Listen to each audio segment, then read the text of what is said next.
There's something strangely funny and painfully honest about Miyazaki saying, when a man becomes middle-aged, he becomes a pig. It sounds like a throwaway joke at first, but the more you sit with Porco Rosso, the more you realize Miyazaki wasn't being cute.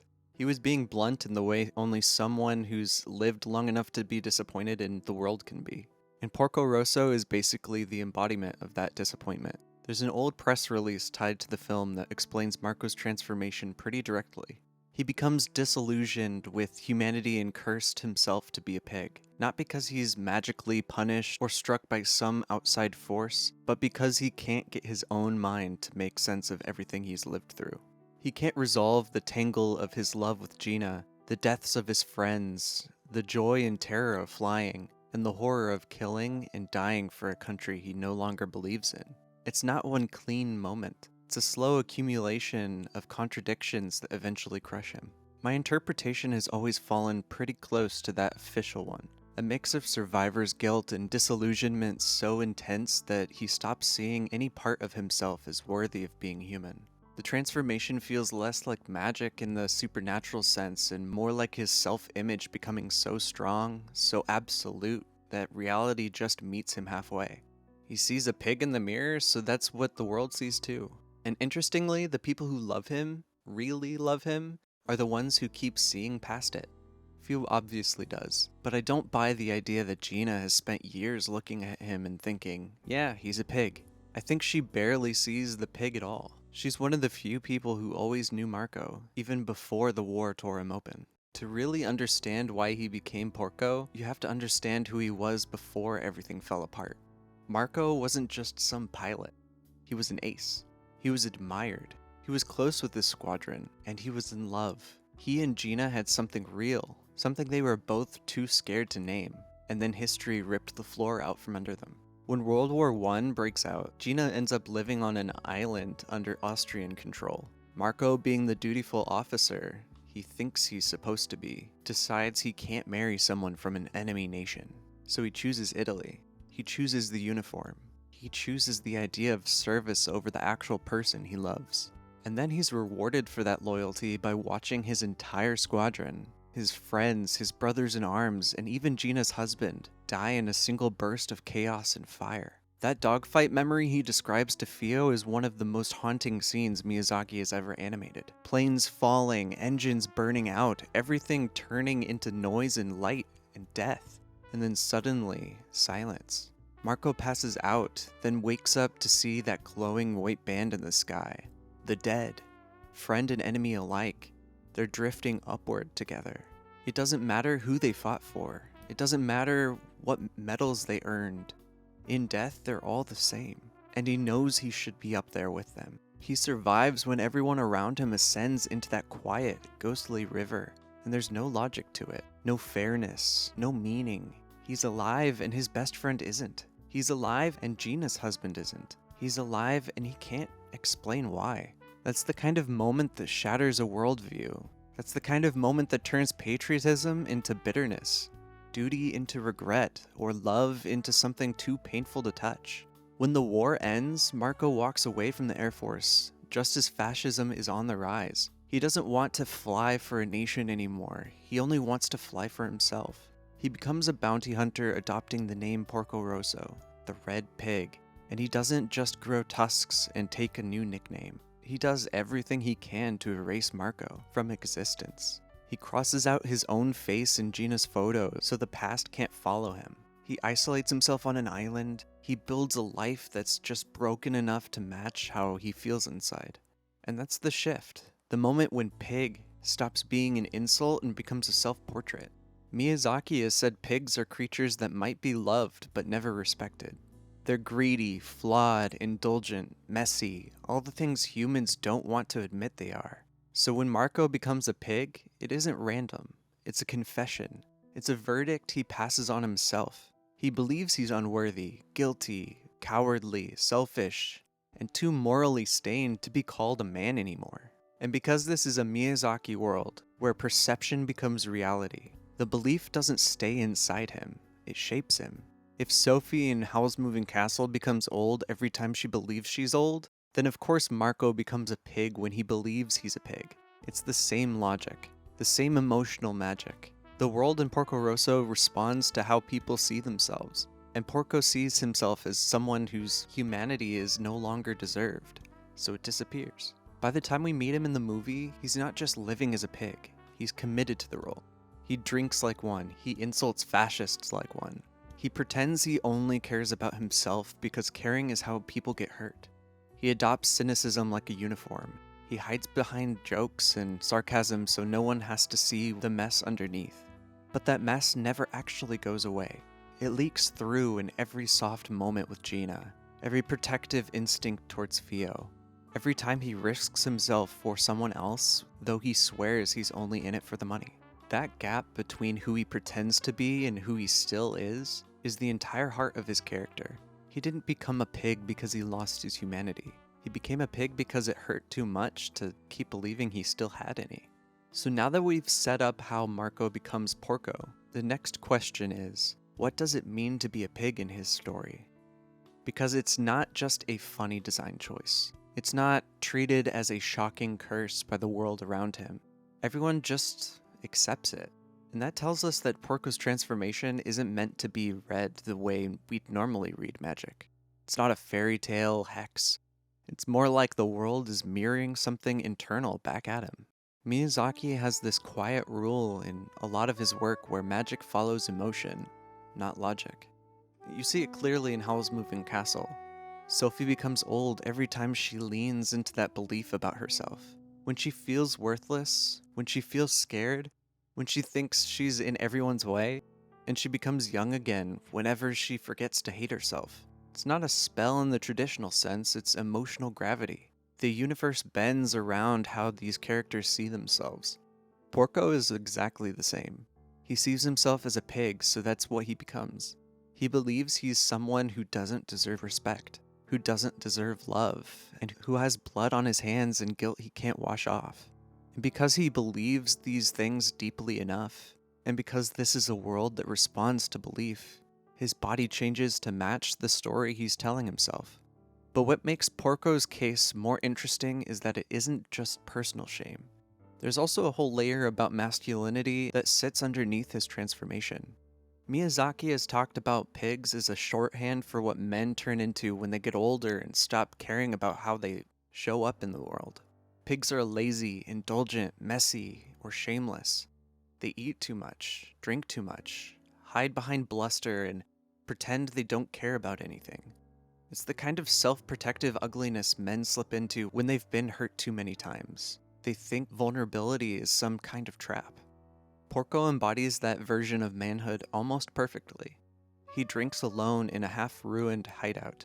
He looks like a mess. He acts like nothing matters. He pretends to be selfish because being selfless got people killed. He pretends women don't affect him because loving one cost him everything.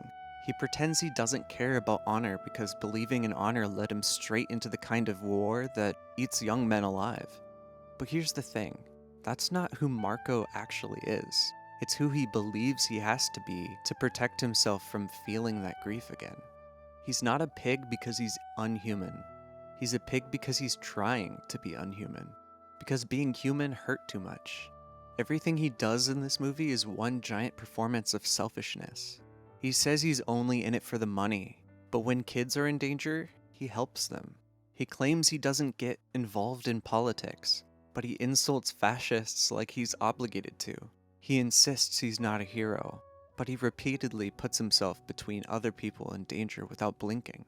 None of that is the behavior of someone who's given up on humanity. That's the behavior of someone who's terrified of caring again. That fear is at the center of his relationship with Gina. He cares for her deeply, he always has, but he refuses to even consider being with her because he already watched her lose one pilot husband. He won't let her lose another. And under that fear is another truth he won't say out loud. He doesn't believe he deserves her, not as a man, not as Marco. Fio is the one who forces him out of that shell, not by nagging or mothering him, but by treating him like a person again.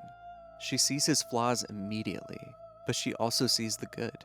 She sees the parts he's trying to hide under sarcasm and cynicism, and she doesn't let him retreat back into that emotional bunker he's built for himself. Fio is the first person in years who looks him directly in the eyes, pig face or not, and talks to him like she can see the man underneath. And if Miyazaki's magic is driven by perception, then that matters. It rattles the foundation of the story Porco has been telling himself. It also triggers this interesting tension inside him about honor and selfishness. He's been clinging to the belief that it's every man for himself, because that belief gives him an excuse not to care, not to risk himself, not to get attached. But when Fio stakes her safety on him, he can't pretend to be that selfish person anymore.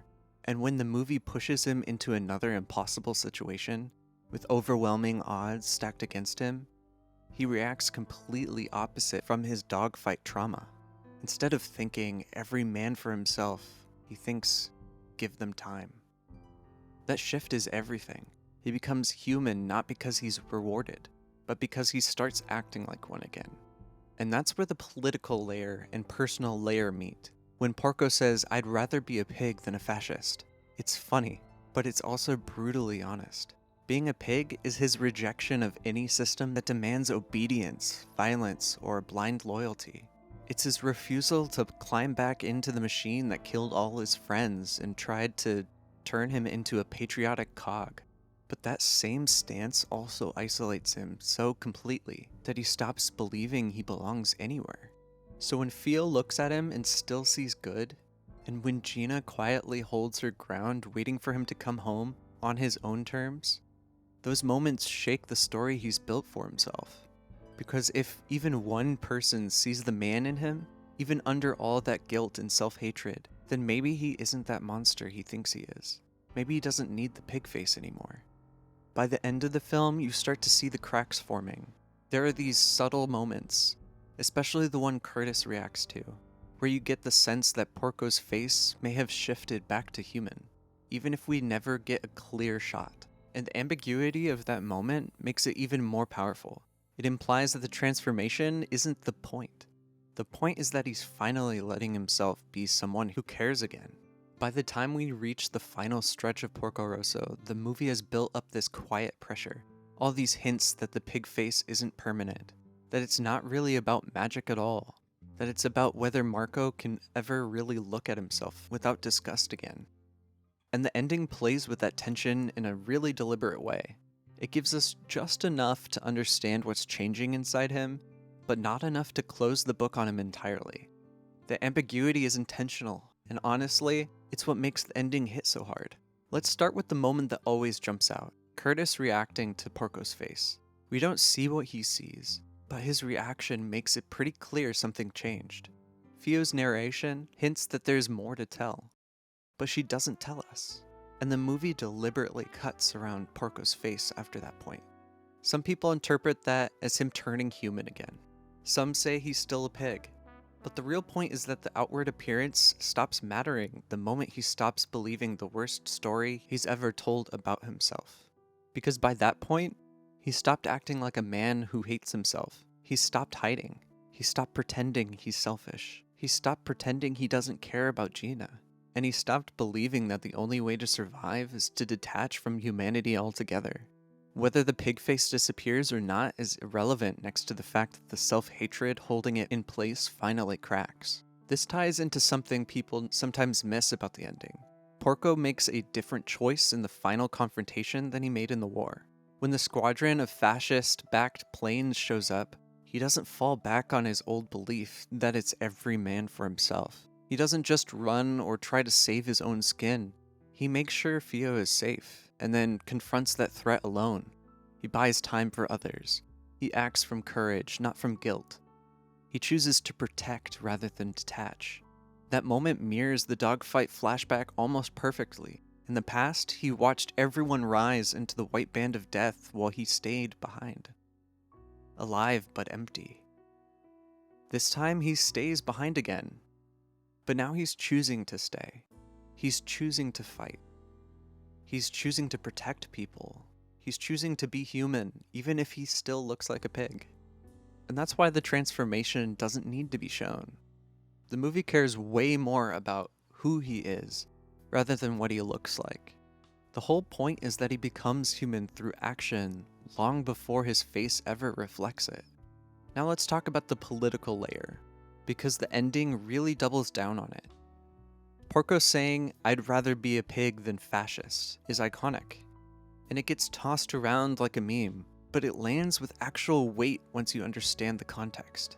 Italy in 1929 is fully under Mussolini. It's a fascist state using vague laws and moral rhetoric to control people. The regime doesn't hate Porco because he's a criminal. They hate him because he's a free agent who won't follow orders.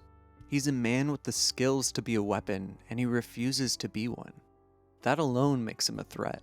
There's also this layer of him being called Porco Rosso, the red pig, which wasn't just a nickname, but a real insult historically thrown at socialists and leftist dissidents. The movie quietly places Porco near torn pro-worker posters, near remnants of resistance, near the scars of Italy's crushed populist movements. He's not a revolutionary, but he's aligned with the people fascism wants to silence. That pig isn't just his self-image, it's also the identity the state tries to enforce on anyone who stands apart from their ideology. Which brings us to the ending image a lot of people miss. The red plane marked at Gina's garden years later. It's such a quick glimpse, but it's one of the clearest answers the movie gives us. Fio flies over and sees a familiar plane sitting there. A plane so bright red and so distinct that it could only belong to one person. And the implication? It's simple. He made it home. He came back to Gina. He lived long enough to return to the only place that ever felt like peace to him. Fio keeps the rest private, and that's so fitting for Porco's story. After everything he's lived, after everything he's lost, after everything he's hated about himself, any quiet happiness he earns is something he deserves to keep off camera. It's his and Gina's. And neither of them owes the world any sort of explanation. Whether he's human or still a pig at that point doesn't really matter. What matters is that he allowed himself to belong somewhere again. He allowed himself to be loved again. And he allowed himself to stop believing that he had to be a monster just because the world around him had turned monstrous. Miyazaki once said that pigs are creatures who might be loved and never respected, and that he made Porco a pig because he's disgusted by societies that parade their righteousness. Whether it's national, political, or moral righteousness, he doesn't trust people who think they're absolutely right. But he does trust small acts of humanity. Quiet dignity, loyalty, care. The little things that fascism tries to stamp out. Porco is that idea made flesh, or made pig, really. In the end, Porco Rosso isn't a story about a curse. It's a story about what happens when a man who has lost all faith in himself slowly, stubbornly, and painfully starts to earn it back. It's about a pilot who looks like a pig, but carries more humanity than anyone in the world trying to hunt him down. It's about guilt, trauma, love, and the courage it takes to stop running from your own reflection. And the movie refuses to settle the question of his face, because it doesn't need to. The point is that he's finally living like someone who deserves to be human, whether he looks like it or not.